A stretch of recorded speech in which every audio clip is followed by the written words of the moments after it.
some, it's the last real taste of innocence. I'm never gonna get out of this town, am I, Corey? You can do anything you want, man. And the first real taste of life. This is really a good time. The most. A blast. But for everyone, it's the time that memories are made of. Welcome to Roll Credits, a podcast about connections, both in film and in life. I'm Erin. I'm Mandy. Each episode, we aim to explore a cast member, actor, director, or even a concept that ties a set of movies together. We talk about the history and the context of a movie and have some fun while discussing our own personal opinions. This is an Armbar Studios production. For more information on all of our projects, you can visit armbarstudios.com. We're back. It is a dinosaur story. A dinosaur's story. It is March 18th, 2025. It has been a lot came up, but you know what? That's fine. Sometimes things happen. Stephen King understands this more than anything. That's why all of his stories have things happening in it. It's the secret sauce that makes him the king. Speaking of kings, I apologize if you hear a beep at some point during this podcast. It just means that my dinner is ready. Unbelievable. So, very unprofessional behavior. I know. We're canceling the podcast. Honestly, I don't know if Stephen King does actually relate to this. That fucker pumps out a book every single week, it feels like. That is true. Has he made anything recently? Guaranteed he has. That man does not slow down. He is the most impressive author that I have ever seen. Yeah, he does a lot of writing. Let me check out his bibliography. Well, while you look that up, I'm going to mention that we're going to be doing something not based on one of his books. We're going to be talking about a short story that was made into the 1986 movie Stand By Me, directed by Rob Reiner. I think pretty much everyone can agree this is considered an 80s classic. We wanted to do something that wasn't from his horror works. So Stand By Me, it's a coming-of-age story about four middle schoolers in the 1950s who set out on a journey to see with their own eyes the dead body of a missing local kid. So, actually, Stephen King's last book was in 2024. Oh. I'm just as shocked as you are, folks. Okay. But he is working on a children's picture book this year. Good for him. Honestly, he's found his calling going from janitor / Mr. King to famous author Stephen King. And that's kind of part of the fun of, what we're tracking. We're tracking through a set of his movies, kind of how his perception and how his works, and not just how his works, but how people interpret his works and how all of that has changed.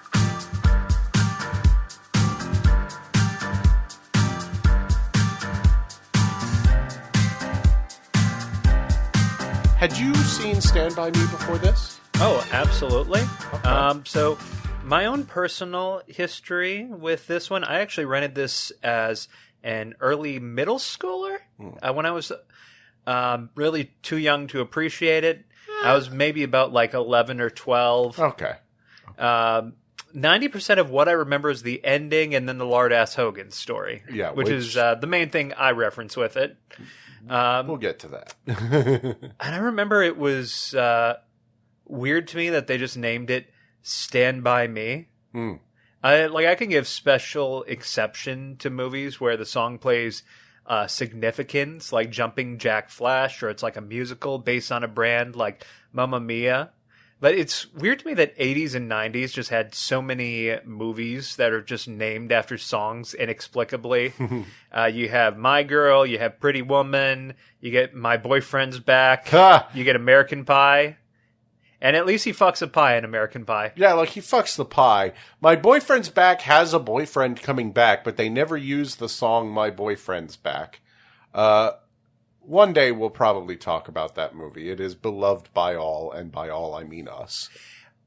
Heck yes. So, I'd love to get into the how this movie became known as Stand By Me. But before I do, I actually have a little bit to say on this one. So obviously it's been a minute since we last did an episode. Last one we did was our top 10 for 2024.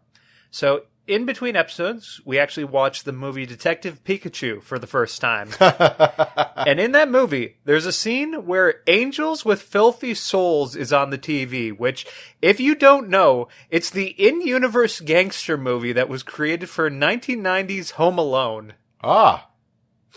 So yes, it exists as an actual movie within this universe, and that got us onto a discussion about in-universe media in the Pokemon universe, especially since Pikachu actually makes a Seinfeld reference, which means there's some version of Seinfeld, presumably set in Unova, where Newman owns a deli bird that tortures Jerry. But I digress here. Yeah, we've watched a lot of very interesting films since this, including Stand By Me. And yes, he says Serenity Now, which is, I have a Seinfeld blanket. I am staring at my Seinfeld blanket right now, and it does have the quote Serenity Now on this Seinfeld blanket. So again, there is confirmation that some version of Seinfeld exists in the Detective Pikachu Pokemon universe. And that's interesting. And it's like, so, and because of that, the movie from Home Alone also exists in this universe. It sucks that they made a whole video game that was like, look at the TV in the Pokemon universe, and instead of like actually showing us the fun shit, it was all like, hey, here is Pokemon news, and also Meowth is holding a party, I guess. Hey, listen, it was the only way to watch Nyasuno Party without installing Real Player back then, so for kid me, that was awesome. And I assume there is a good reason that you're bringing up the Pokemon channel, because I want to say something real quick. I had never seen Stand By Me until we watched it this time, but I did know about it, and? Yes, actually. So, one of the canonical examples of Pokemon having in-game media, in the first Pokemon game, if you check your TV, one of the things you can encounter is text screen that mentions that you're watching several kids on a train tracks on a journey. And I think I and many other kids didn't know about it at the time, but this was a reference to our subject for today, Stand By Me. Yes. So not only does Seinfeld exist in the Pokemon universe, not only does the in-universe movie in Home Alone exist, so canonically does Stand By Me. And this actually does carry over to Pokemon Let's Go Pikachu. I think if you have Let's Go Eevee and then also Fire Red and Leaf Green, they actually changed the reference to Wizard of Oz. But all about journeys, all about connections, which very appropriate for this podcast, I feel. Absolutely. So, do you want me to get into the history of this one? I'd love to know the history here. Yes, absolutely. So, sources this time include CinemaBlend, StephenKing.com, the Chicago Tribune, and Entertainment Magazine. And I just want to mention the Chicago Tribune article especially was really the champ here. Like, majority of my information is taken directly from this article. Thank you, Gene Siskel. He did not write this article. I know, it's a joke. So, the 70s had firmly established King into the horror world, but while King had been on the forefront in practically creating the modern horror novel, it was far from his only genre. So for nearly as far back as he was making horror novels, he did write other genres, namely sci-fi, fantasy, and thrillers. And some of these books are really legendary in their own right. You look at the Dark Tower books or The Long Walk. Those ones really heavily lean more on like sci-fi, fantasy, adventure. And then other ones are infamous. Like 1977 had this thriller book called Rage. And it's the one book that King is actually asked to be removed from publishing as a result of just, it's about like someone who holds their entire classroom hostage, and it's said to be responsible for several school shootings that were influenced by the book. It's contentious, but because of it, he did actually pull that one and then publish a whole essay basically on why he does not approve of gun violence in any way.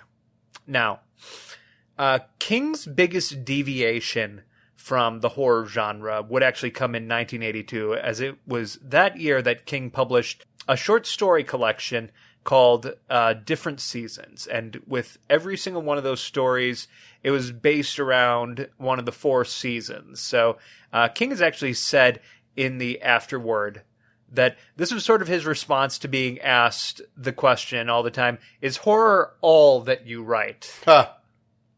And you may not have heard of Different Seasons, but you most certainly would know its legacy, its input into Stephen King's catalog. There's only one horror story among the 4, and it is the one that's based on winter, called Breathing Tale, which to date is the only one of these stories not to receive an adaptation, although Scott Derrickson, best known for Black Phone and Sinister, has been wanting to make one for some time, and he's constantly come back to the idea. He'd be pretty good at that. Black Phone was excellent. I'd love to see it. The general premise of that one does actually feature a bunch of people talking in a nightclub where one of them talks about the story about a pregnant woman who would stop at nothing to give birth to her child. The other 3 stories here, though, is where things get interesting. You have Apt Pupil, which is his summer story, and it's a thriller about a college student who finds out that his neighbor is an ex-Nazi doctor, and then he asks this person to take him under his wing. I think that was turned into a movie. Yes, so that was adapted into the Bryan Singer movie of the same name from 1998. Yeah, I heard about that. Then you have the Spring story about a man who was wrongfully convicted for the murder of his wife and then sentenced to Shawshank Penitentiary. It is known as Rita Hayworth and the Shawshank Redemption, which had its title shortened to just The Shawshank Redemption when it was adapted in 1994 to massive critical acclaim. Absolutely. Yeah. Okay. Wow. I remember us having like a conversation beforehand which one of these 2 that we wanted to do. Ultimately, we picked Stand By Me, and I think that was the right decision, especially looking at the history of this one. Finally, we get The Fall from Innocence in this book. That is known as The Body, where 4 kids from Castle Rock, Maine, go on a quest to find the body of a missing boy who was one of their classmates who they presume to be dead. Mm-hmm. Now, as you can probably tell, this is the film that would become Stand By Me. And to get into the history of how this film came to be, I'll say none of this would have happened without Bruce A. Evans and Reynold Gideon. And they are the team that would make a hell of a roll credits arc. So they had actually written the movie Starman before this. The John Carpenter one. And then they would go on to write the script for the films Jungle to Jungle and Mr. Brooks, among others. Weirdly enough, one of them has a Wikipedia page, one of them doesn't, yet they both seemingly worked on pretty much all the same films. Huh. So they had worked together as a writing duo for a few years in the Hollywood industry when Evans had actually gifted Gideon's wife a copy of Different Seasons for her birthday. And, you know, even though it wasn't Gideon's birthday gift personally, Reynold did actually end up reading it as well. So after he read The Body, he reached out to his writing partner telling him that, you know, he loved this book and they needed to make a movie based on it. So before I get into this, do you think they were kicking themselves when Shawshank came out and it was even more successful? Oh, poor guys. But after giving some time to think about it, you know, they did actually reach out to Stephen King's agent, who told them that they could purchase the rights to the script with a few strict caveats. So King never optioned his scripts, which means that nobody actually had exclusive rights to writing up a script. So if someone were to purchase the right to do one of the movies and then not complete it, they wouldn't have to work through this person that bought the script to do this. You're saying that like multiple people could like buy the story rights and write a script? Correct. There was nothing that would stop King from selling it to another person who could adapt the film. Okay. Secondly, Stephen King wanted more than $100,000 for screen rights, which really is about $300,000 nowadays. Now, keep in mind, this is not a film studio buying this. These are two screenwriters.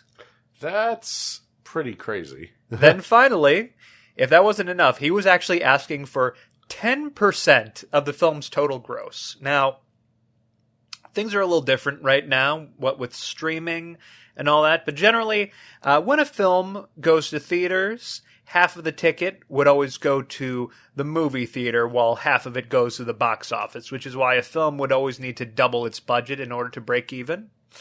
So when they are shopping around this non-horror Stephen King movie that was pretty much guaranteed no star power because of all the young actors with it, they would have to tell the studios, so we actually promised that 20% of the money that you guys will get will actually need to go to Stephen King for this. Oh, man. Yeah, so because Not of this is the best deal. Yes. So because this was a huge gamble, Evans and Gideon really decided that if they couldn't get star power in the form of an actor, they needed a major director in order to do this. And so who they managed to contact and who was on board to do this was a man by the name of Adrian Lin, who had just recently directed the film Flashdance at the time, which was a huge hit. So he was fully on board with this. And the three of them actually reached out to several studios who all but completely turned them down on this. Eventually, they found their first ally with a man from Embassy Pictures by the name of Martin Schaefer. Please keep this man in mind because he's really the hero of this story. Okay. So Martin actually suggested a few changes. He wanted to add on a new producer to the film, but he was still very much on board with a lot of the same ideas that they had for this film, which at the time was just known as The Body, same as the actual story. So Martin had actually sent it out to Embassy script readers to read and approve it, and it actually took a couple of tries. They sent it to several different script writers. The reader would give scathing feedback and then send it back to Martin, who would just promptly rip them up until eventually they got somebody who would approve it. So they said that if it wasn't for him ripping up those negative reactions, like this film would not have been greenlit here. So once Embassy had found somebody among their script readers who liked it, they approved the project, but they did have to fight Stephen King and his agent on the financial agreement for about 4 months before they eventually settled on it. Eventually they did lowball the budget for the film, and that actually almost cost them the whole film because Lin's price range for his services would not have been met with this new budget. And in an attempt to get this made, Evans and Gideon actually personally offered to take a massive price cut in order to get this film off the ground because they'd gotten so far at this point. And the head of the Embassy, impressed by this, actually offered them a huge bonus once the film had broke even. All of this turned out to be for naught because Adrian Lin had just finished work on his brand new film at the time, 9.5 Weeks. And right after 9.5 Weeks, he promised himself that he was going to take a 6-month vacation where he wanted to actually start filming for Stand By Me in spring of 1986. That would have thrown Embassy and the whole project into jeopardy because Embassy was actually on the verge of bankruptcy when this had happened. Yeah. So they needed this. Yeah, no, they needed this film to come out. Luckily, I mentioned Martin Schaefer had suggested a producer earlier. The person that he had brought on board was a man by the name of Andrew Scheinman, who had just finished producing Rob Reiner's second feature film after This Is Spinal Tap, called The Sure Thing. And he actually this producer actually sent the script to Rob, who read it, loved it, and said that if something were to happen with Lin and he couldn't complete it, he'd love to do the movie in Lynn's place. It's so funny because watching it, I mean, Rob does such a good job. Like, he is the right guy for this script in every way. And it's amazing that he was kind of the emergency break glass kind of director. It was so weird to me that the person that they wanted at first for this was the Flashdance director. But, I'll admit I haven't seen much of Lynn's work, so maybe I could watch that and I could get kind of an idea of what they had for Stand By Me. But you're right. But that said, I do think that Rob Reiner was sort of working out of his comfort zone when he made Stand By Me. But it all paid off. And I would say the same thing for Misery when Rob Reiner eventually got that. Absolutely. Now. So Reiner actually took the job for a lot less than Lynn, so Gideon and Evans got their original deal restored, and the three worked together on the film with Reiner offering his input on the script, and he even personally chose the entire crew, for everybody from the cast, the technicians, even the wardrobe people, because he wanted to make sure that everybody could work together. And then, as production on the film started, under Reiner, the title of it was changed to Stand By Me, seemingly for the sake of marketability. So Kiefer Sutherland has actually taken credit for them picking that name because he tells the story of how River Phoenix was backstage trying to learn how to play guitar at the time, and Kiefer went to go show him a song that he knew how to play on guitar, which was Stand By Me. Right as Rob Reiner was coming by, Rob was like, oh, wow, man, I haven't heard this song in ages. Of course, take this with a grain of salt. I know that it's really easy to embellish these stories. He was being interviewed at the time. Mm-hmm. So at the same time, Kiefer Sutherland is such a cool dude. Yeah. That I want to believe it. Yeah, it's a really romantic story in that regard. And I've always wanted to believe that, just how it kind of, really moved people. And they were like, hey, we got to call the movie this. And, I mean, they used the song in the movie. You can't say they don't use the song in the movie. So it has a leg up on my boyfriend's back. So 2 days before shooting was supposed to begin, a dying Embassy Pictures had sold the rights to Coca-Cola, who proceeded to absorb Embassy into their personal film division known as Columbia Pictures. Mm. And then... I had no idea that Coca-Cola owned Columbia Pictures. They don't anymore, but this was back in the 80s. Fair enough. They had the rights to it.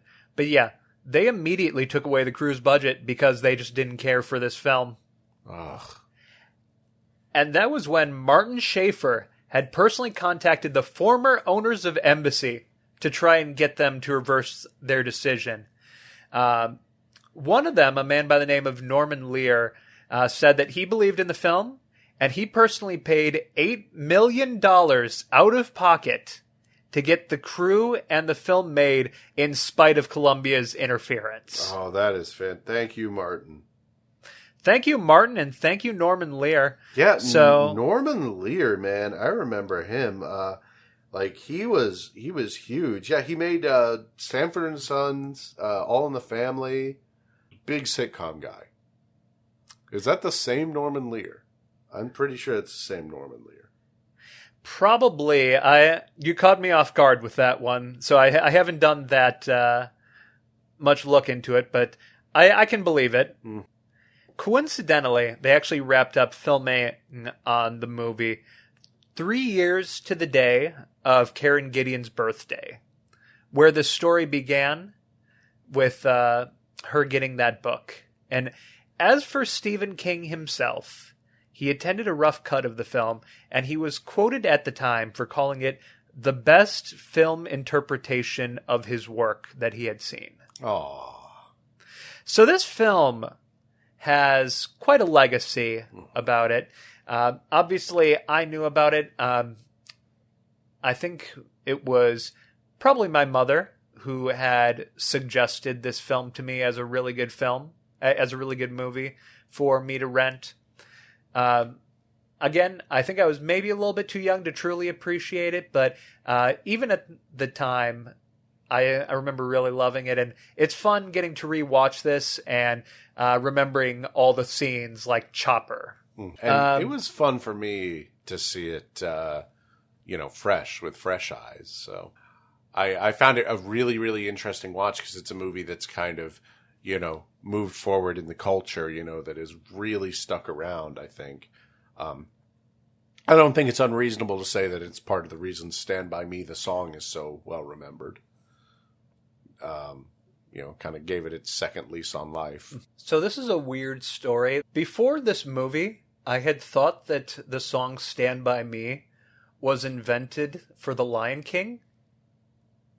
The Lion King? So there's this one short that I think was added to a few Disney movies. I have it on a few VHSs that I own, but I guess they put Timon and Pumbaa in a short where Timon sings Pumbaa Stand By Me. And I remember Pumbaa gets like attacked by things throughout the song. I can honestly say I've never seen this short. Have you seen The Big Green as a kid? Like, I think it was for The Big Green. That's the main thing I'm remembering. I don't think I saw I had a bunch of those Disney VHS tapes, and I cannot say I saw The Big Green. That is really funny. I mean, I can kind of get it. I know some people who have that exact same thing, but with In the Jungle. Yeah, they have The Lion Sleeps Tonight. The Lion Sleeps Tonight, that's it. Yes, okay, fair enough. That's extremely funny. There's like some Gen Z kid out there who is absolutely convinced that Wannabe by Spice Girls comes from Chicken Little. And they are right. I'm not going to put any more conspiracy theories out there. However, I want you all to know that the song Wannabe did not exist until Chicken Little had it in its soundtrack, at which point they recorded the Spice Girls and said that it came out in the late 90s. If you see any examples of it otherwise, it was added after the fact. It was added in post by the Walt Disney Corporation. I mean, there's the truth. The reason I heard about the song Wannabe by Spice Girls was an episode of Disney Adventures magazine where they talked about how cold the music video shoot was. I'm just saying. It goes so far back. So deep.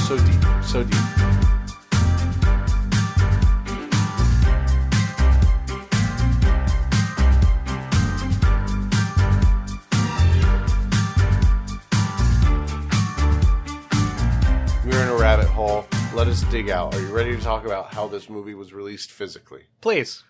I gotta say, another one here. And I gotta say, it's probably because, yes, we have kind of been intentionally picking, well-known Stephen King movies to start off with. Carrie, of course, being the first.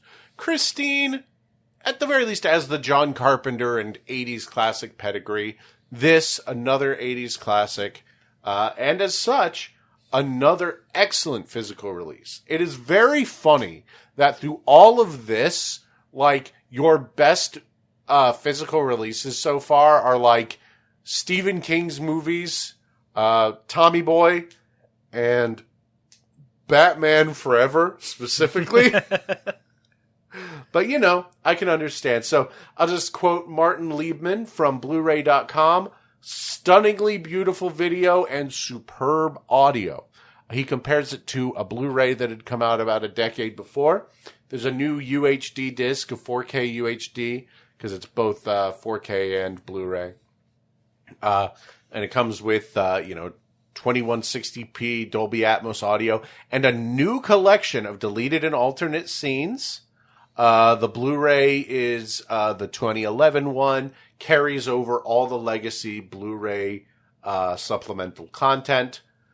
Really another knockout UHD presentation from Sony. So really, once again, absolutely excellent release. If Stand By Me is like one of your movies, you are eating good here. Put that thing on your shelf. I could go through all, deleted and alternate scenes. including like very specific ones, like 18-second long scenes, different takes on, various speeches, different takes on the train scene, different takes on the lard-ass Hogan scene, like really just all these different kind of alternate camera angles, alternate line reads. And then on the Blu-ray, you get a picture-in-picture commentary retrospective, which is fun. Like, I would assume it's, they play the movie scenes and kind of have little interviews, That's nice. Obviously, you get your audio commentary, you get a few little featurettes and documentaries, and you get the Stand By Me music video as well. So another thing this has in common with the excellent Batman Forever release, you actually get a new music video for Stand By Me, the song. So that's cool. But no Timon and Pumbaa version. No, you do not get the Timon and Pumbaa Stand By Me short. Big miss here from Sony or whoever is releasing this one. I missed that. But yeah, another knockout release. One that we don't own. Don't see us getting it, but if the itch ever were to need to be scratched, I mean, it's right there. So, it's really nice when really good movies do get these really great releases. And I mean, support your physical media now more than ever, folks, because you'll want it. So shall we talk about the reviews? Please. And I'm pretty I would be shocked if you told me anything besides Siskel and Ebert gave it 2 thumbs up. Well, here's what's funny. This is possibly one of the most fascinating things that I have learned. I was not able to get a Siskel and Ebert review for this movie. Not text, not on the show. Because, first, before I start this story, I want to shout out the book Opposable Thumbs by Matt Singer. Great little book that goes through a lot of the Siskel and Ebert history, which I don't think I would be able to contextualize this story if I didn't have that book to kind of lay it all out for me. But here's the thing. So Siskel and Ebert, their show, went through a few revisions. There were sneak previews. There was Siskel and Ebert at the movies, and to Siskel and Ebert and the movies. Stand By Me came during the point where they were transitioning from public television with Siskel and with at the movies with Siskel and Ebert to the Disney-owned Siskel and Ebert and the movies. So we do technically have an at the movies review when the network was really mad that Siskel and Ebert were starting Siskel and Ebert and the movies and had Bill Harris from Entertainment Tonight and Rex Reed from the New York Observer take over the show. By the way, according to Matt Singer, no one liked Rex Reed and no one liked Bill Harris. And they had no chemistry, and their version of the show was canned pretty quickly. So, Bill Harris enjoyed it.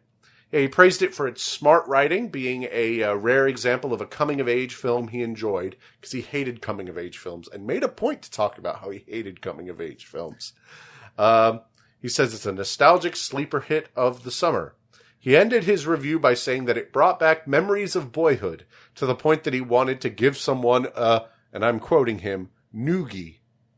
I'm curious exactly the reasoning to hate all of the coming-of-age movies. Well, Rex Reed countered this, saying that he wanted to give everyone involved with the movie a noogie, calling it boring, saying the kids were impossible little putzes, and stating that he can't stand vomit scenes. Of course, there's a prolific vomit scene in this movie. I understand where he's coming from, but we'll talk about that.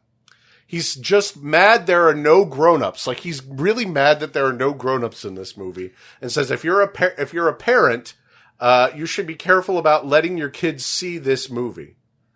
Now, I will say this. No Ebert print review either, but he does mention it in his infamous review for North. I hold it as an item of faith that Rob Reiner is a gifted filmmaker. Among his credits are This Is Spinal Tap, The Sure Thing, The Princess Bride, Stand By Me, When Harry Met Sally, and Misery. I list those titles as an incantation against this one. North is a bad film, one of the worst movies ever made, but is not by a bad filmmaker, and must represent some sort of lapse from which Reiner will recover, possibly sooner than I will. So we have some interesting takes here from Mr. Reed, and a really crazy story that I could not believe. Like, what a tumultuous time for Stand By Me to come out, for us to do this segment, and for all of these things to be happening all around it. So, don't listen to Rex Reed. It's a good movie. So I get that he's probably supposed to be the guy they picked. Oh, this guy is kind of a snob, like Gene Siskel. Sure, we'll go ahead. Yeah, he's a good replacement. Meanwhile, this guy, I don't think this man has had a childhood. Yeah, no, that's the thing. It's like you listen to these guys talk, and that's why I do think it's really interesting. Because I only found this clip because it was in a YouTube compilation of Siskel and Ebert and the movies of Rob Reiner. And the video actually says there was no At the Movies clip, but this, I think, would be interesting. And the uploader was completely right. That was very interesting. And I think in that one clip, you immediately understand why this new version of At the Movies failed without Siskel and Ebert. So, that is At the Movies at the time. I want you a bit. Okay, so we're never going to have a chance to talk about this guy ever again. I need you to know about some things about Rex Reed. Please. Okay, so in 2000, he was arrested for shoplifting after leaving a Tower Records in Manhattan with compact discs by Mel Torme, Peggy Lee, and Carmen McRae in his jacket pockets. Secondly, he's a weird conspiracy theorist. So I'm not going to repeat his review of Oldboy, which is I'm seeing like one quote here. It is pretty bad. Are we talking real Oldboy or Spike Lee? 2005 South Korean Oldboy. Oh, the one we love. Yes. Oh no. I'm just going to tell you the first line here. What else can you expect from a nation weaned on kimchi? Oh, God. Yeah? Okay, we're ending that. We are moving on. No more Rex Reed. You are the impossible little putz. Let's talk about that. But I do want to mention one more thing, which is he became a weird conspiracy theorist, and Roger Ebert actually went out of his way to call out Reed on his conspiracy theories. Roger Ebert wins again, baby. Let's go. What a time to be alive. The most owned man in existence. And we're going to do it one more time. Get out of here, buddy.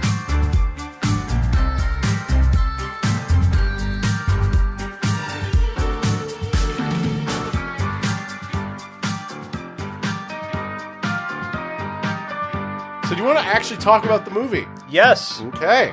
First thing I noticed, connecting it with the rest, again, a soundtrack that really evokes kind of a semblance of whimsy, which is something that we've really been seeing, to me, at least, since Carrie. I think that a lot of Stephen King movies are very music heavy. I don't know if it's hard for me to tell, like, how much of it was... It could have just been the style at the time, to quote Abe Simpson. But it does feel like something that makes up kind of a mainstream 80s movie, and I do think Stephen King was extremely mainstream. It was kind of the cool sort of horror. Oh, yeah, no, you're absolutely right. Like, to kind of get into Stephen King, it's sort of like, I don't know, the Saw of the time, or maybe not Saw, maybe like, I don't know, the ones that everyone was going to, you know? Yeah, it's not Friday the 13th. Yeah, it's like, you know... It's not the one that everybody goes to as kind of the movie blockbuster, but this is the one that I think is maybe the most celebrated by Hollywood, and again, you can probably credit something like The Shining directly for that. Makes sense. And you do actually... I like to talk about the opening shots for this one. I'd like to talk about the opening shots for our movies. The opening for this one, we actually hear Stand By Me, the song, as an instrumental playing as a man is looking at newspapers in his car and he sees two kids biking past. And all I could think about as we were about to transition into the past here is that scene in Dewey Cox, right before we get to the meat of the movie, where it's like Dewey Cox has to remember his entire life story. Oh my God. That movie, Walk Hard, has ruined so many biopic and flashback scenes for me. It's a miracle that some of them still work despite that. But yeah, every time. Also, immediately the radio station mentions Portland. I just want to say shout outs to Portland, one of my favorite places I've ever been. Love it. Definitely want to go back there someday, so that was nice. And this doesn't take place in Portland, Oregon, but Castle Rock, Oregon. Now, notably in Oregon City in this, most King stories portray Castle Rock as a town in Maine. You even mentioned the original short story was in Maine, right? We get introduced to our cast. We have Will Wheaton as the main character. You could call him as sort of the not Stephen King of this story. He is a boy who's a writer. We have Corey Feldman and River Phoenix all among the main trio. What an unbelievable cast, huh? And then to round it off with a less common name, we have Jerry O'Connell, best known for the film Joe's Apartment. And it's not just them in the cast, too. One of the main bullies, the main bully, is actually played by Kiefer Sutherland. Yeah, his name popped up, and I was like, oh my God, Kiefer. Star of The Lost Boys, another one of our beloveds. Go listen to that episode. Also Flatliners and plenty of others that we'll probably get to eventually. Love you, Kiefer. He's going to be our secret roll credits. Secret through line, Kiefer Sutherland. Eventually we're going to do all the Kiefer Sutherland movies and talk about how much we love Kiefer Sutherland, but he's never actually going to get an arc. Yeah, no, our last episode will be about Metal Gear Solid 5. And lastly, in a more minor role, but still worth mentioning, we have John Cusack. Yeah. Now, unbelievable cast. This was, speaking of The Lost Boys, this was actually before The Lost Boys. So Kiefer and Feldman obviously had this connection to one another, which is how they ended up getting into these projects here. And one of the first things that really hit me early on in this film was I remember being shocked seeing kids smoking as kind of like an average thing that happens in this movie. Obviously, I think nowadays, I think that if you go ahead and look back at 80s movies, there's a lot of films that have kids smoking, but young middle schooler me was like, what? They're not even 18. How does this happen? That is something that actually comes up a lot that I think was really interesting, was how much faith that this movie places in the intended audience. Because, you know, make no mistake, I think it is a film that can be enjoyed by lots of age groups, but I do think that it is intended as a kid's film. You know, I think maybe older kids, like you said, older than you were, but an older kid's film. And you know, I was thinking about to when I was that age, and, you know, I never smoked, but, you know, I had friends who would, you know, swear, and, you know, we were all like interested in like wine and like sex and things like that, you know, even as like kids, because it's like you see all this mythical adult stuff, or, you know, dead bodies playing in the woods, you know, all this different stuff that we kind of have vague ideas for. And I think that's something really interesting about this film, is that it allows these, you know, these quote unquote bad kids to be quote unquote bad kids. It's so nice. So I remember people talk about how there's sort of a 30-year effect where the people who are growing up in a time frame, about 30 years later, they'll get into Hollywood, and that's when they're going to be able to realize their projects, which is why people born who grew up in the 50s, they went ahead and once they got to the 80s, they were green lighting these films where set in the these films that were made in the 80s, but about living in the 50s. Same goes for the 2010s. There were so many films from the 2010s that are a throwback to the 80s. Yeah. And I think that... of course, things like, Stranger Things and such kind of exacerbate it. Just as like back in the day, you had a hit like American Graffiti going out and Grease, like springing out all these other movies, Obviously, those were about a decade apart, but it's that kind of thing, is that these things are like saying, oh, there's still juice in this sort of nostalgia act. And then you have, people now with the power able to greenlight that stuff. And I think that these stories are timeless, but also we always look at the stuffs in our modern day that's kind of a new thing that's been introduced that's kind of like sort of a distraction. So I think people from the 80s would have wanted to do more stories from the 50s because they could look away from the modern technology of their time. Same goes for the 2010s, right? How many people do you think set their story in the 80s because they didn't want to have to deal with like cell phones, for example? Absolutely, yeah. I mean, back in the 80s, you could just have them cut the phone lines. And speaking of the 50s, one thing that was interesting about this one, they actually, so one of the friends of the main character is called out for stealing milk money,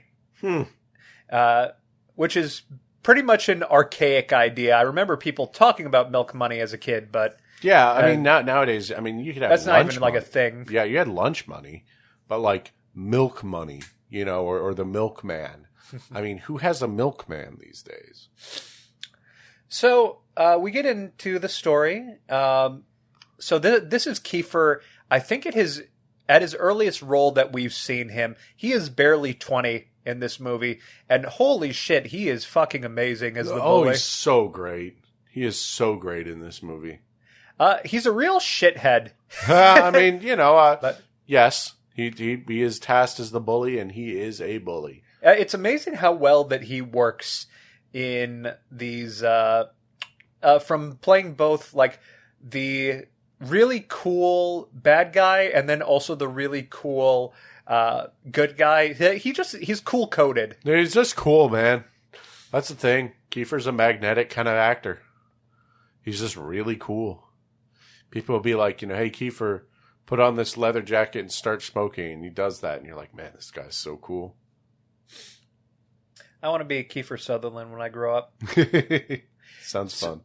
So after setting up all the characters and we jump straight into the premise, which is they know that one of their classmates has been missing for several days now.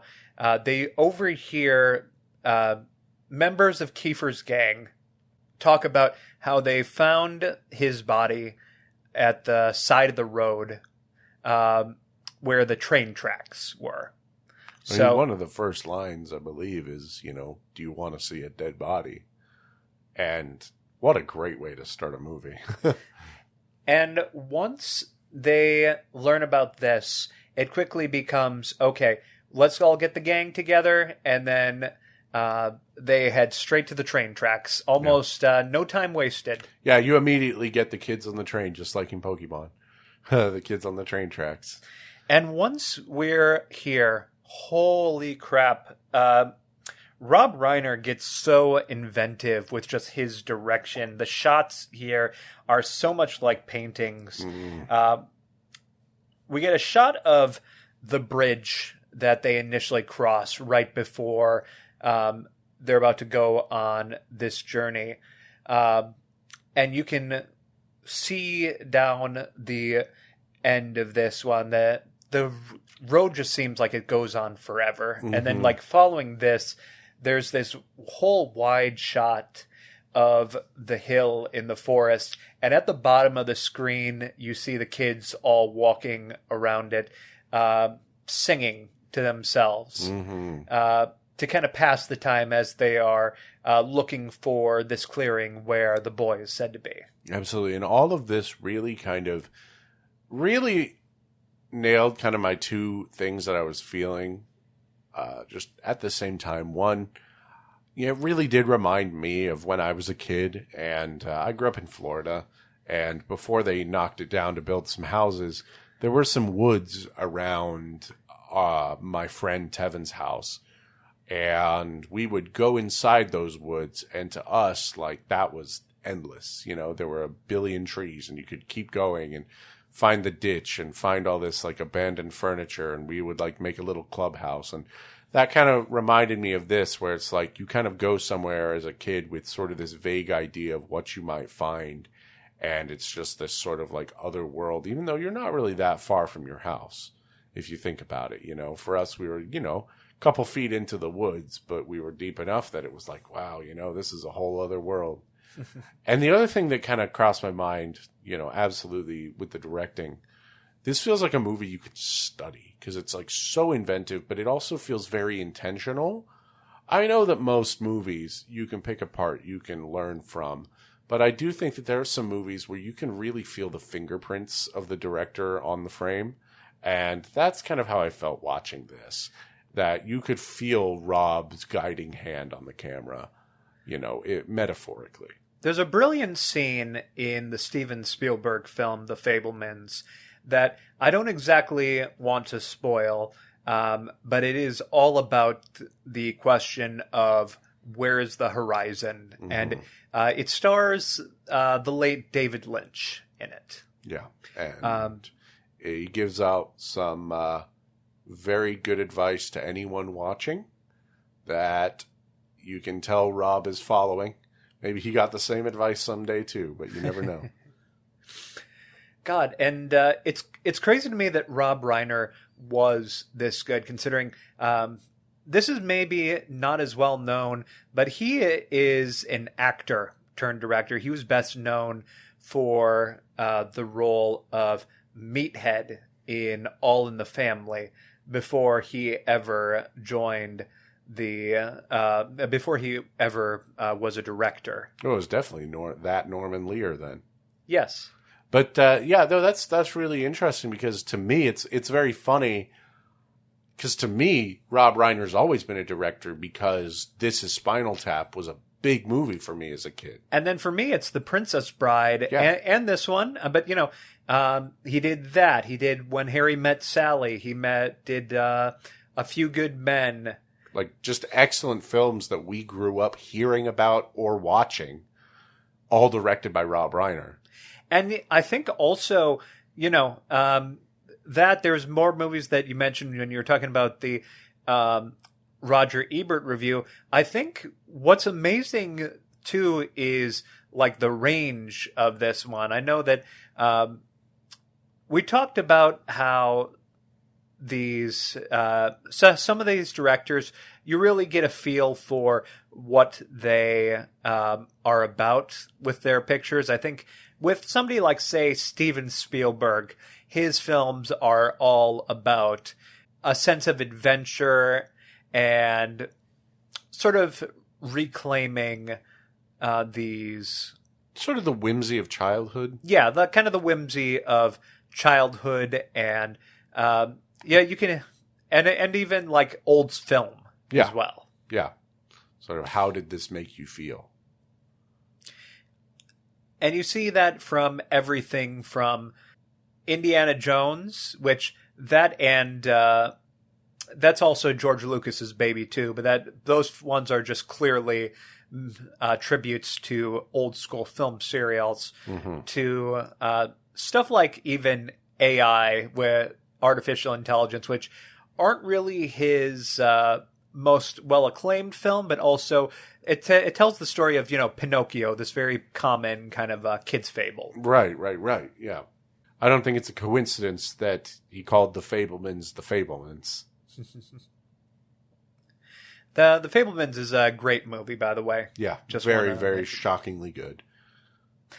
Early on, we do learn what every kid's deal is throughout the course of this film.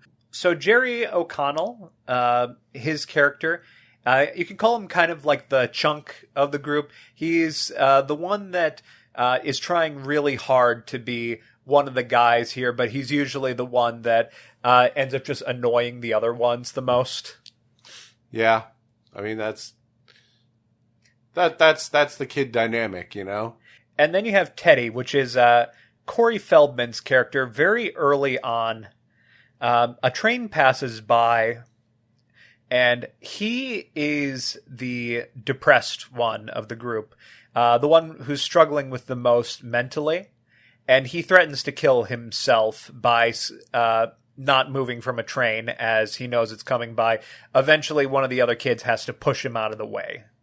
Will Wheaton's character is kind of the writer. He, even from like a young age, he has this fascination with it. And then you have River Phoenix's character, Chris, who is kind of the bad boy of this group, but also a little misunderstood.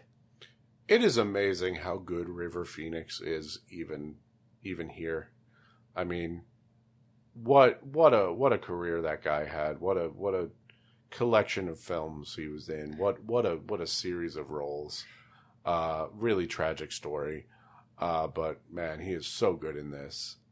He's kind of like the James Dean of the 90s and 80s in a way. Mm-hmm, a guy who, by all means, was taken from us way too early. And I think the people that knew him just have not been able to recover. Because it's just unbelievably tragic. Absolutely. And I want to bring up something about, all four of these kids, in that I think it's fascinating how they're all kind of bonded by bad families. They have really, really rough kind of tragedies, bad family lives. I mean, Will Wheaton is the main character. There was one person who really cared about him as him in his family, and that was, Denny, John. His late brother. Yeah, his late brother.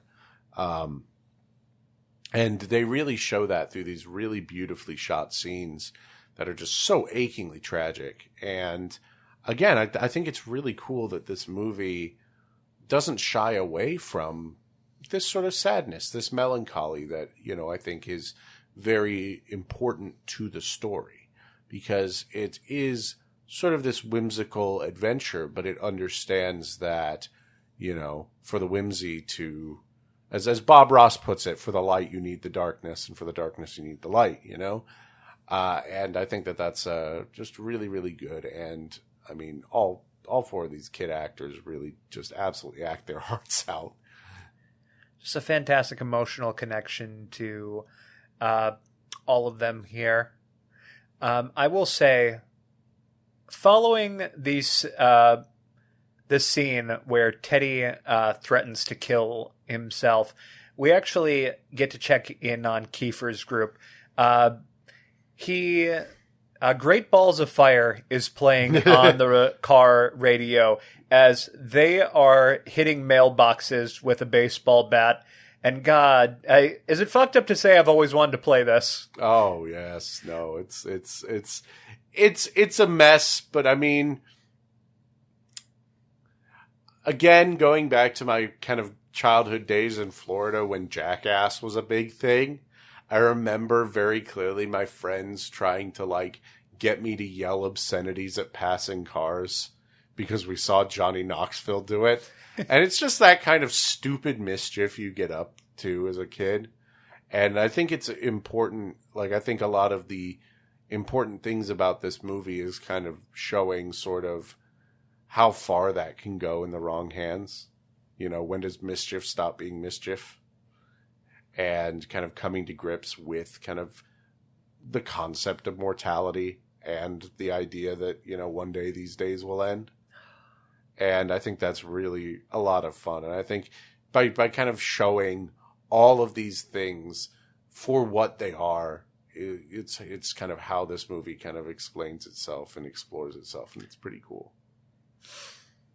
So I didn't really have too much to say on this scene.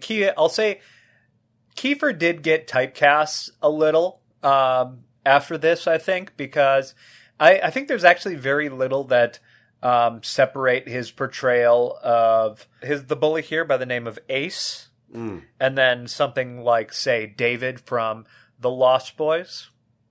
I think that he made it work by being a little more ferocious, but at the same time, they wanted kind of the sleazy, sort of cool but dangerous sort of bad boy, that kind of thing. But yeah, I mean, they made it.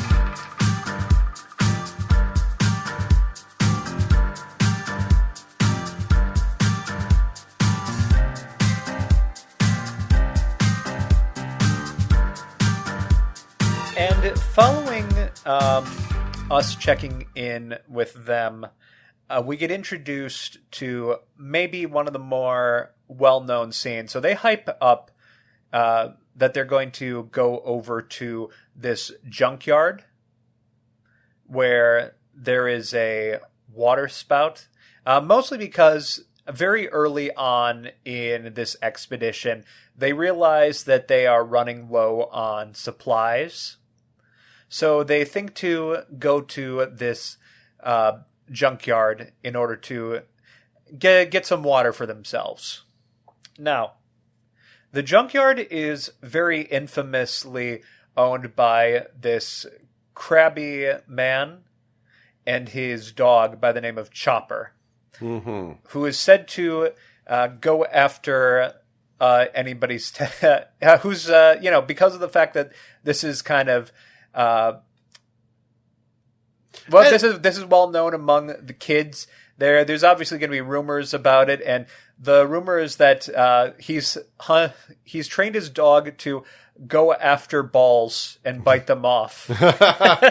Yeah, and I mean that's the thing is, as a kid you have all these urban legends. Did you have anything like that? Like sort of like, the creepy house at the end of the lane, or you can't go in this backyard or else the neighbors will kill and eat you, or, this dog is particularly ferocious. Did you have any kind of those urban legends as a kid? I think the main thing that I remember personally was, ghost stories at our school. There was a rumor that there would be a ghost that people would see in the music room in our old elementary school. I can't even remember what it ended up being, but there was something that kind of had the vague image of a person when you looked into it, and people would say that it moves overnight. Oh, that's cool.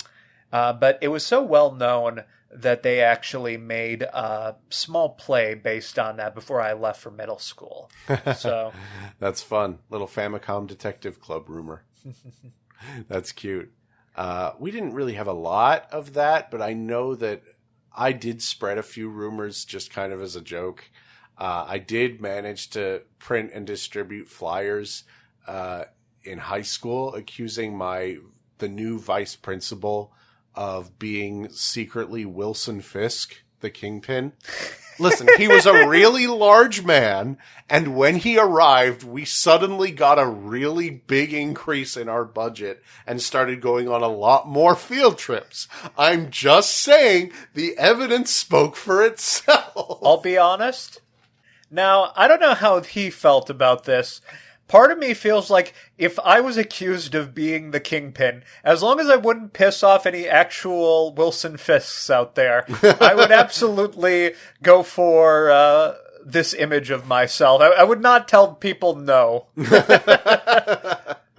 So this scene at the junkyard that I mentioned here, where they're just drinking the water and then spitting into a bucket, we're actually hit with both the ableist R slur followed by an intersex slur that literally I've never heard of in my entire life. Oh God, yeah, like they're out here inventing slurs people haven't used since Shakespeare's time. I don't even know if I should repeat it, but you hear the word and it is exactly what you think it is. Yeah, fascinating stuff. Listen, kids use slurs all the time, and invent weird new ones. I'm sorry to be constantly like, hey, did this ever happen to you as a kid? But I distinctly remember kids calling each other, gay Y specifically so that they were like, listen, gay means happy. Gay Y is the kid appropriate way of calling someone the slur.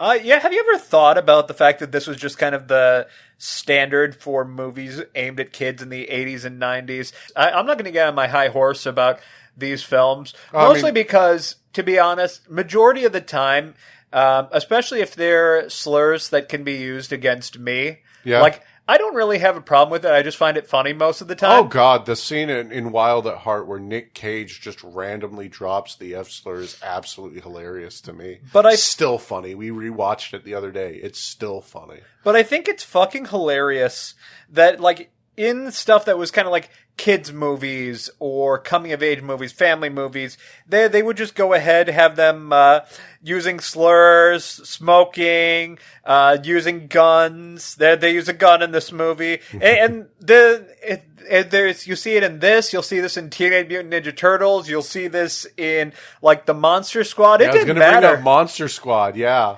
It is real bad in the Monster Squad. Yeah, man. Like, listen, if you're just sitting here thinking, oh man, the Monster Squad, loved that movie as a kid. Let me go ahead and show this to my partner who's never seen this. And then oof. Some parts of this haven't aged well. You just gotta kind of laugh it off. It's fine. And I think, like, also, in a way, it does kind of make this accurate to this time frame. Yeah, exactly. Like, that's kind of the funny part is, like, yeah, kids are kind of shitheads. Now, not a full excuse for some of this stuff, but such is life. My favorite side character of the movie appears at this point. It's the shopkeeper who talks about losing a brother in Korea and then asking the main character if he plays football. And he has this real la-di-da kind of voice about him. You play football? Come on, kid. I had a brother that died too. He would have loved the pigskin. Your brother was a great football guy. Just a great guy. And it is really funny because it's very funny, but it is very kind of sad to think about, again. We all know guys like this. Yes, but it's like, to the main character, Denny was such an important, part of his life. And to the shopkeeper who thinks he's being sympathetic, he's like, yeah, man, he sure was a good football player. Shame about the accident, It's pretty fucked up. Like, they're trying. The adults are all shitheads in this movie. The guy who runs the junkyard, one of the first things he does is immediately call out one of the kids for having a dad that went to prison. Yeah. And then basically said that he was going to end up exactly like it. Like, holy hell. Yeah, it's like, geez, these poor kids, man. They're getting roasted. Now, I will say one thing, and it is a comfort to know that even back then, kids were doing death battles. These kids would have gone so crazy on power scaling Twitter because they just start debating on the merits of whether or not Mighty Mouse could defeat Superman. That's like something we put on this podcast. I know, that's like a conversation we have. I was thinking, in the scene where they introduced Chopper, because he's the most adorable looking Labrador retriever. Yeah. And who goes after the gang. And obviously, I think that's like intentional because it's meant to be kind of, be afraid of Chopper, and then you actually see Chopper. It's just a dog. Yeah, he's just a cute little guy. He's a friend. I think the Pokemon, but I was thinking to myself, like, well, the Pokemon version of Stand By Me has to have like a dog Pokemon, and it's probably a lot cute. It's probably like a lot scarier than this one, I think. Yeah. But like, I think that's kind of the, like, it's funny to me how well the Mighty Mouse versus Superman argument goes. Like, it's if you've seen people complain online about these like stupid petty arguments. It's exactly that same shit for Mighty Mouse. And for the record, where do you actually stand on this one? On the debate? I mean, that's a tough one. Mighty Mouse is too much of like a parody. It's kind of like comparing Wolverine to Lobo. Yeah. Like, technically, Lobo should probably win. But I think, I mean, it's got to be Superman. But yeah, it's Superman, obviously. Mm-hmm. Now, Goku versus Mighty Mouse. Now we're cooking. I'm gonna leave this one out to our beautiful audience of whoever listens to this. Let us know. Sign the guest book on one of our websites. I don't think we have any way of really... Armbar Studios on Blue Sky. Armbarstudios.com on Blue Sky. At us.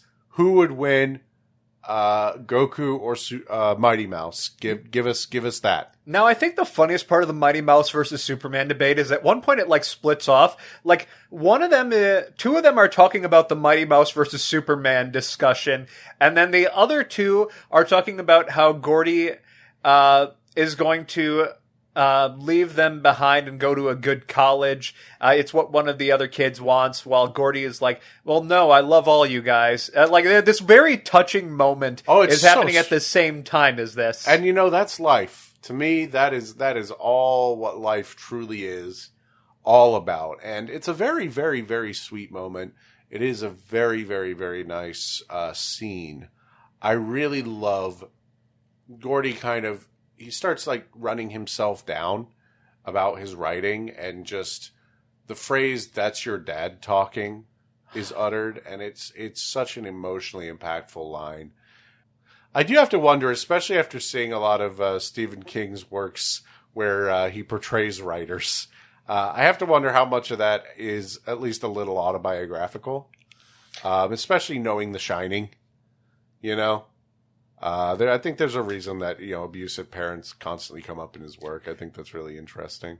I always thought it was a little more autobiographical on Stephen King's account than it actually was. But no, it is almost completely fictionalized. Mm-hmm. And in that regard, I do want to say, but I do think that also these elements that make up the kids probably represent maybe the things that Stephen King has felt, or the kinds of people that Stephen King was around as he was growing up. Take a shot, by the way. This is a Stephen King story. The main character is a writer. Yep. He's 12. He's doing it again. Stephen. Say the line, Bart.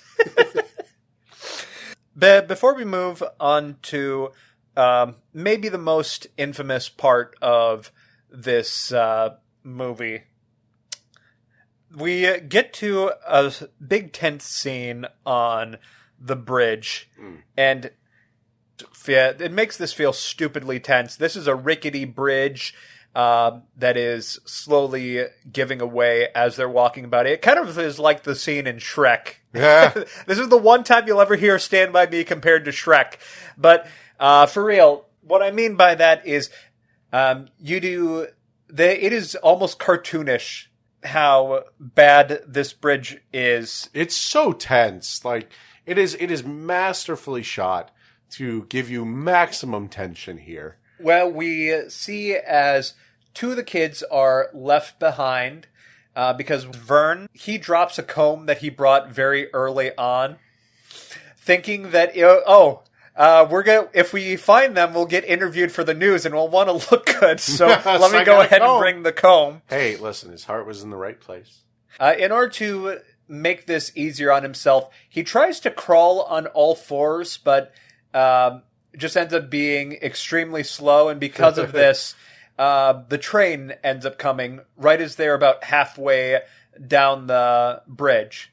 Vern and Gordy, I believe, are running down the tracks to avoid this train. And after that, do you have anything more that you have to say for this scene?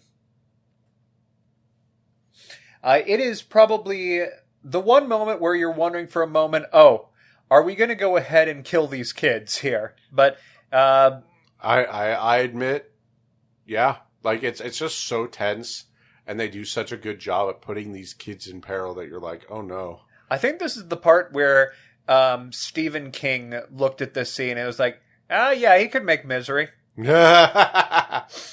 So we get to so they go ahead and set up camp for the night, and as they are settling down, they start doing campfire stories. Mm-hmm. This is where Gordy ends up telling the Lardass Hogan story that I referenced earlier.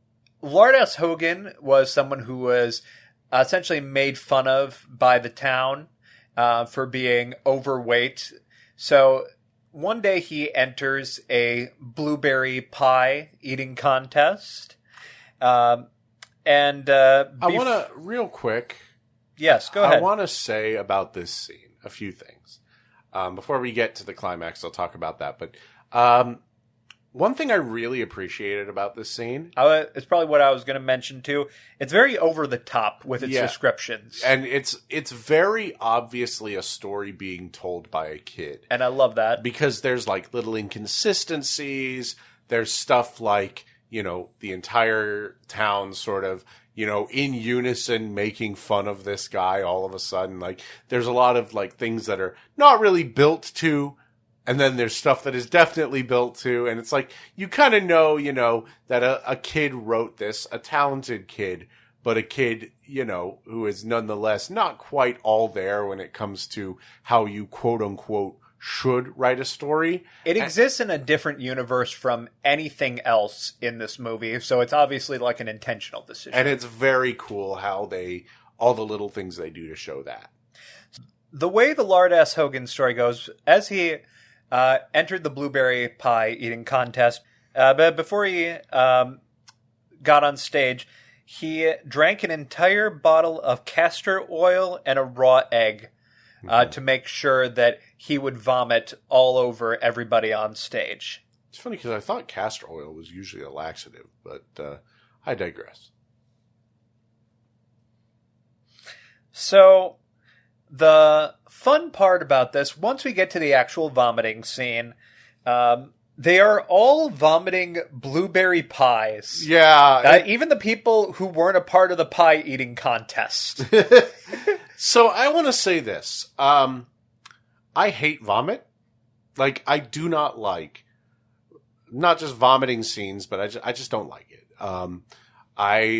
I also really hate kind of build up to vomiting scenes. I find it more sad. I find no humor in this. In pretty much all vomiting scenes. There's an infamous scene in Monty Python and the Meaning of Life, which is a skit where, you know, the fat man eat Mr. Creosote. Mr. Creosote. Yes. So even just like saying the name is like making me shiver, because it's just such a distressing scene that even when I watch the movie once or twice, like, I have to skip past that part because I knew it was coming because I saw a clip from it in like one of their live shows. I got the DVD of one of their live shows and I fucking hate it. I hate it. I hate the Yoshi's Island commercial. What the fuck? You know, that's clearly just the exact same bit. It's the exact same bit. I hate it. And because it is not funny, it's creepy and sad and gross, and I hate vomiting in real life. And yet, this movie does the impossible, and it makes it funny. I don't know how the hell it managed it. I think it's because, and I was watching it, it's like the blood in Evil Dead 2, where it just stops being blood and just starts being, I don't know, an abstraction. Because it's like big-ass blueberries and purple liquid and just sort of enthusiastic stupidity that it becomes funny instead. It's obviously sort of a comedic kind of thing, which was a very smart move that it's just kind of fun. Because it could have easily just been pure gross-out humor. But I think by visually making it completely ridiculous and very clearly sort of a triumph from, like, that's the other thing I think, is that it is a triumphant scene. and that makes it funny, instead of a punishment or the misery is the joke. So big shout outs, Rob Reiner. You done it. Thank you for proving that there's an exception to every rule. Fun fact, by the way. So there's a local brewery around where we live that actually offers a blueberry ale named Lardass Hogan because of this. We have to drink it, right? Yeah. Well, maybe we'll give a report on that one by the next episode. If we can get it. I think it might be a seasonal thing, unfortunately. Well, then it'll be the fall, right? Maybe. It's hopefully by then we'll be able to get it. And I do love that right after this story, because of their kids being told the story, one of them is like, "Oh man, so that's the ending? He just embarrasses all of them? That sucks. Lardass Hogan should have shot his father and then joined the Texas Rangers." Fucking hysterical. And I also do feel that this is like almost Stephen King acknowledging the critique that he was getting at the time, which was a lot of people just kind of felt his ending sucked. Yeah, absolutely. And speaking of Dewey Cox, it is a little funny, because after the Lardass Hogan scene is when we do get a little more kind of, I think, flashbacks and sort of sadness with Gordy. You do kind of get the whole wrong kid died thing going. Yeah, his death. Which is, like, don't get me wrong, like, that's a very sad thing. I'm not, it's nicer to know that this is not an autobiographical thing about Stephen King. This is a fictionalized story. Yes. But it is a little funny that, there's the another Dewey Cox reference in there, or connection in there, not reference. But yeah, it's a very emotional scene. Also, around this time, as they're getting to bed, they start having late night discussions as they're all trying to get to sleep. Well, one of them is they're all discussing what the hell Goofy is. So Pluto's a dog. Then what the hell is Goofy? Oh man, it's very funny that I remember as a kid, like a whole bunch of people calling this out like it wasn't like obviously something that was talked about in Stand By Me, and that's kind of the joke. I mean, it's a worthy discussion to be having for sure. And that's kind of the fun part about all of this is that in such a short amount of time, and this is, how childhood works is that you go through all these different subjects, and this is life, it's like you go from the serious to the silly to these like exaggerated campfire stories to, these pointless conversations that you're probably going to remember, I mean, I think that's kind of the point of this story is just talking about the little things that you do remember. It's very funny. Like I was just thinking to myself, a lot of this movie really just makes me reminisce on other parts of my life. One of the scenes that I remember specifically associating with this one is a little later on, but also still, I was still like a young adult at the time. When I was first going to my first conventions, I would go ahead and share rooms with people, and sometimes we'd be getting into like stupid discussions as we're all trying to go to bed because we're all on like sleeping bags on the floor while some of them are on beds. One time I made one of the people who was trying to get to bed laugh to the point that they fell off the bed and they were cry laughing because I was playing a edit of Let the Bodies Hit the Floor. Well, they did. Congratulations.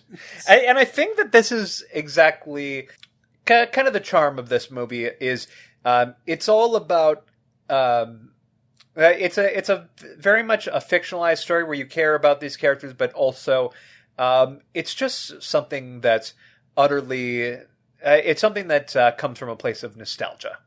It's interesting because Christine was much the same way. We talked a little bit about how when reviewing Christine, Ebert and Siskel both talked a lot about their first cars and, how this movie kind of made them feel when they were in high school. Do you think that maybe the reason that there was such an appeal for stories like Christine and Stand By Me at the time, the 80s, and It as well, because of the fact that these were stories that were going to resonate with the same people who grew up with this stuff.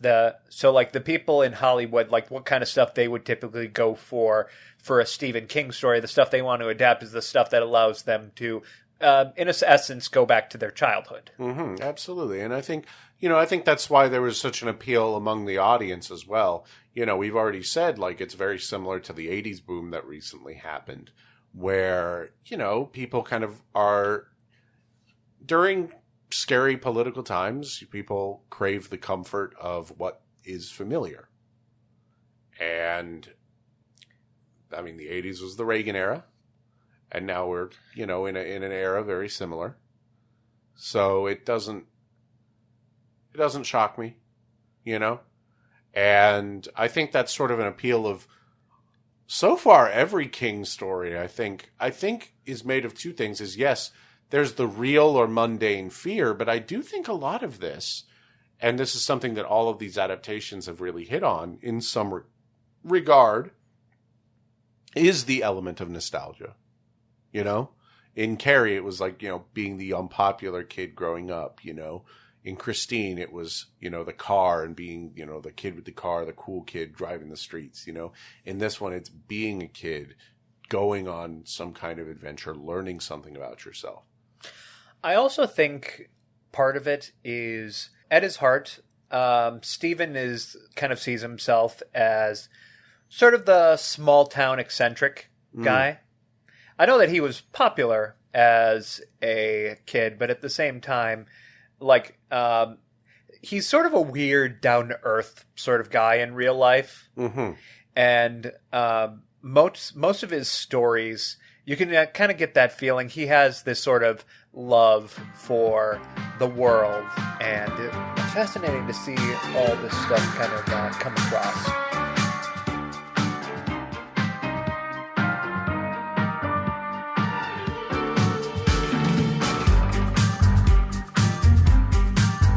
So I want to bring up, really, I mean, what is so striking about this film is about how every single one of these kids, even Kiefer's character, and how they're just failed by the adults in their lives, I don't know. I find that really interesting. I find it, every single one of these kids, you have, the neglect that Gordy's going through because of the death of his brother. You have, the abuse that Corey Feldman's character went through at the hands of his, PTSD father. Yeah, Teddy. Yeah, Teddy. Yeah, exactly. Teddy went through, et cetera, et cetera. All of these are just being failed by every adult, and even Kiefer himself, has never really learned to be anything but kind of the bully on the corner. And here is where we actually get a heart-to-heart, where we kind of get an explanation about the milk money incident, where Chris talks about how he turned in stolen milk money to a teacher, and then the teacher just went ahead and pocketed it. Yeah. So even the teacher, again, failing all these kids. It's such you'll find a lot of kids rule sort of media that we grew up with. Yeah. But I think this is probably one of the most outright examples that I can really think of for the time frame. Yeah, and I think what makes this work is it's not just as simple as, wow, kids rule, yay, bad adults. The bad adults in most of those other movies are bad because they don't let them stay up past midnight and eat chocolate cake for breakfast. This is a real-world story of actual cruelty that parents and people who you're supposed to trust can and will inflict on kids that will keep them stuck in small-town mentalities and keep them kind of stuck in their spots, in this sort of society that they're not doing anything to help these kids succeed and be better. They're perpetuating all of their failures by being failures themselves. I think from a distance, you can kind of see these kids who are smoking, or one of them, Teddy, actually brought a gun with them on this trip. And you can kind of just say, this is kind of like a bad boy sort of movie. And I don't think that that's entirely wrong, but I also think it's more about how they wound up this way, and also they don't want to have kind of this image. They are really like good people, which is something that's very obvious here. Like, obviously, Kiefer, I think he leads kind of a bad boy gang, but like, you're right. Kiefer, he even has members of his gang are people who are like brothers to other members in this gang. So it is about how these family members are kind of like shaping them in kind of a negative way. Mm-hmm. Absolutely. And it kind of also shows, that the people, with the friend groups that you hang out with and how they can positively impact you as well. It's all tied together in that way. And it's really funny that after all this, it's followed up by the scene where they try and cross the river. Because I gotta admit, as a kid, leeches, quicksand, and toxic waste were the big three things you gotta watch out for. And I can say I've not seen any of them in real life. That just felt like that felt like the perfect kind of like 80s movie scene. Like, okay, so we got through the worst of it, and then just like, yeah, you notice something else. Oh my God, we all have leeches on us. Leeches, yeah, exactly. It's just sort of, the comic relief. And like I said, I just think I always think about, like, as a kid, I always felt that leeches and quicksand were supposed to be the things you really worry about. I mean, I guess it made a little more sense. I was in Scouts, so leeches, you were likely to possibly run into leeches, but I never ran into leeches. I think I might have ran into maybe like one, but it didn't happen to me. I think ticks is kind of a more common ticks, thing. Leeches, that kind of thing. So after the big leech scene, so it has all been leading to this here. They actually find the corpse of the kid that they had been looking for throughout the movie. And one of the first things that's said out loud by the kids is, "Why did he have to die? It should have been me." And I think that, as to your point where you were talking about what the kind of the purpose of this film is, it kind of recognizes male vulnerabilities and insecurities, and especially like for kids as well. We kind of only associate this stuff with like adults, but kids can be just as fucked up as really we are. So in some ways, they can be even more fucked up, especially if they have like bad upbringings. And once you look back on certain parts of your life, sometimes you'll be able to look and say, wow, I went through hell as a kid. Oh, yeah. I mean, I've told a story to you where I've had a moment where I've been forced to kind of recontextualize my entire middle school experience. As when you're growing up, you're like, oh, yeah, middle school, I had a pretty good time. And then someone from then will like reach out to you and be like, hey, do you remember all of this and all of this? And I'm like, no, wow, that was kind of crazy. And that's kind of the vibe, Before I turned 18, I've had negative mental thoughts. I'll just put it that way. Mm-hmm. Nowadays, I feel a lot healthier with my mindset, but it's nice to see that portrayed on film here. Mm-hmm. Yeah, it's very poignant, and Man, River Phoenix, again, I cannot get over how good River Phoenix is in this scene.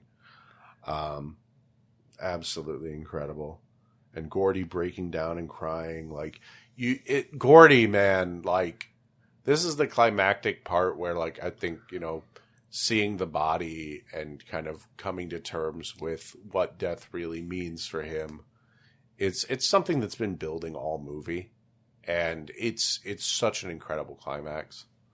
And it really is absolutely beautiful. And so, one thing is that Kiefer's gang has been looking for this body throughout the movie. As kind of the B plot, in a sense, is while we're seeing this group searching for the body, Kiefer kind of learns from members of his gang, oh, by the way, we also knew where the kid's body was.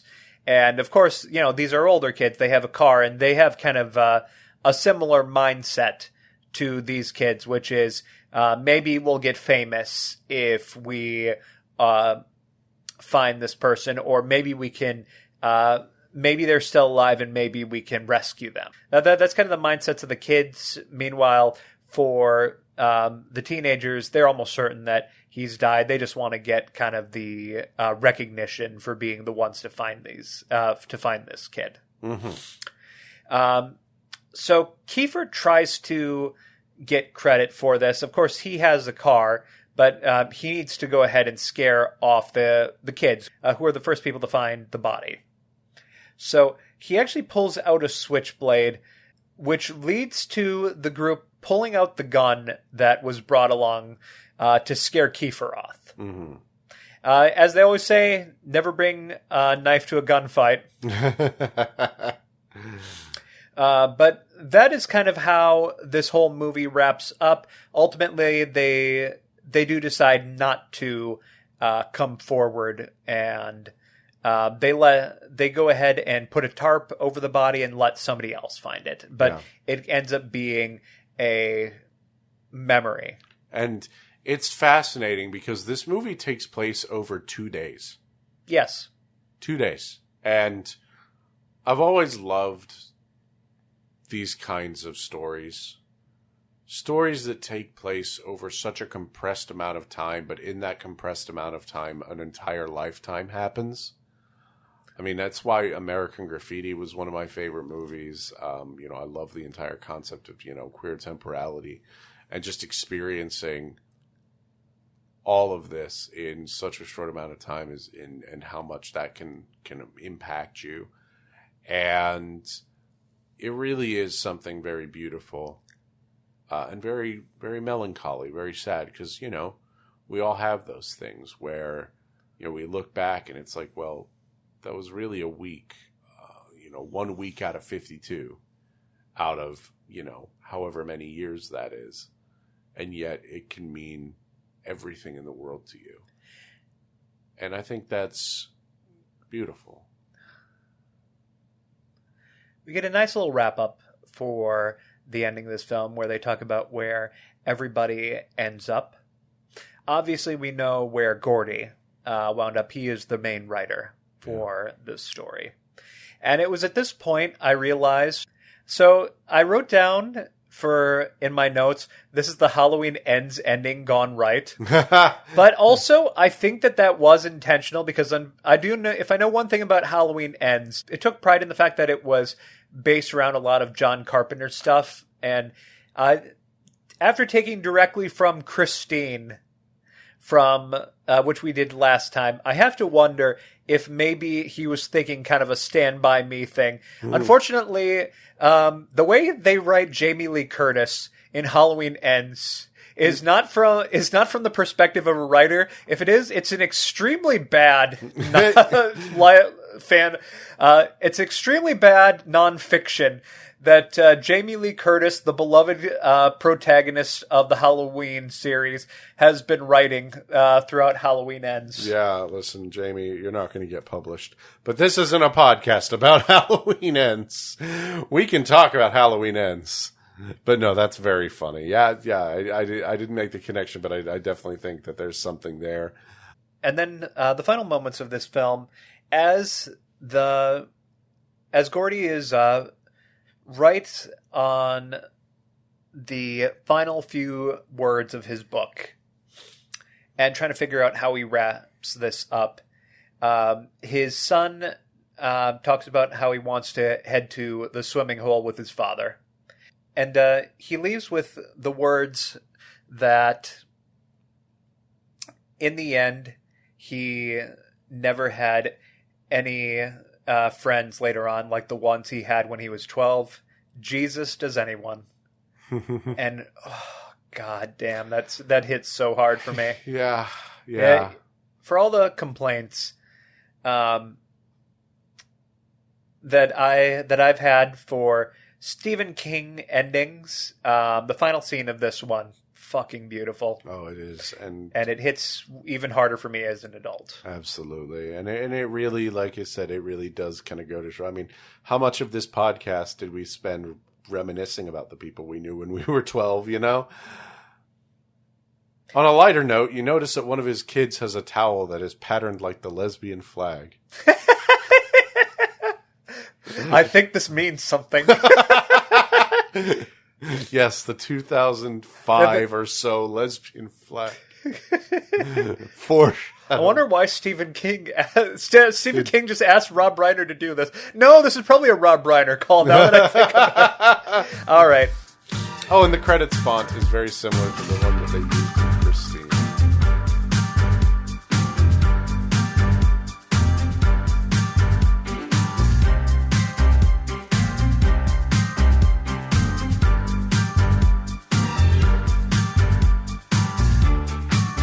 So that was Stand By Me.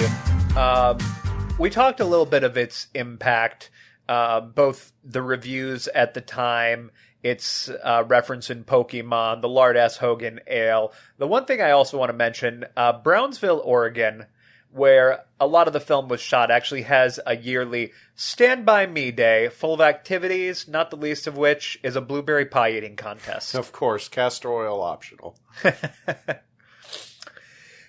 But it's lovely, and if you ever wanted to celebrate the film, by all means, it might be worth venturing out there, especially if you're around the Oregon area.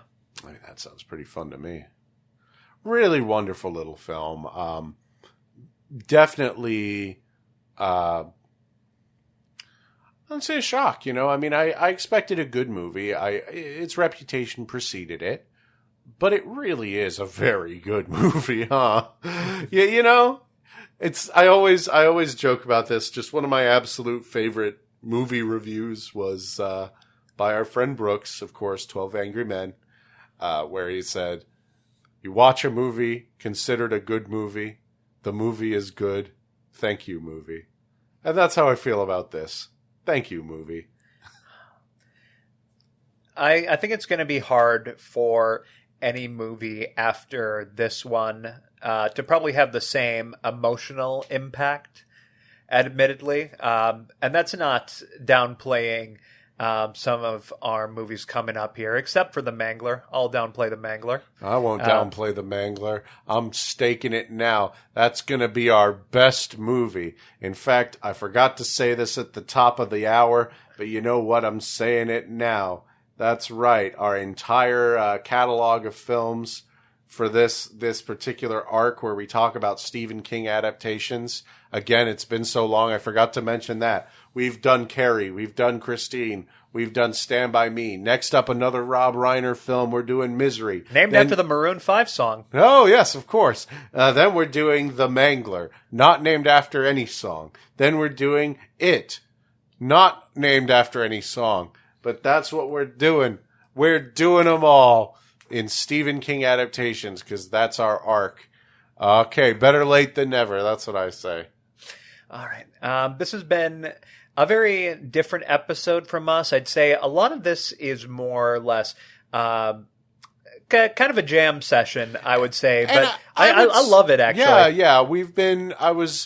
I came into this with the mindset of, it's been a while. I wanted to do things a little bit differently.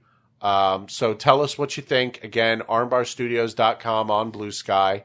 If you liked this episode and kind of the vibe of it all, let us know. But again, next time we're going to Misery, Great movie. I'm really looking forward to rewatching that one, even if I may have to close my eyes at points. Yeah, it goes pretty hard. So this has been Roll Credits. I have been Erin. That has been Mandy. You can always find us, again, armbarstudios.com on Blue Sky, armbarstudios.com on the web. Drop us a line. Let us know what you think. And until next time, 3, 2, 1, roll credits. Timon! Yes? Can I sing the next one? Sure, as long as you stand by me. Roll Credits is produced by Armbar Studios and is part of the Erin and Mandy Network. The intro and outro music is provided by Daniel Vodovos, available on Bandcamp. For more information on all of our projects, visit armbarstudios.com.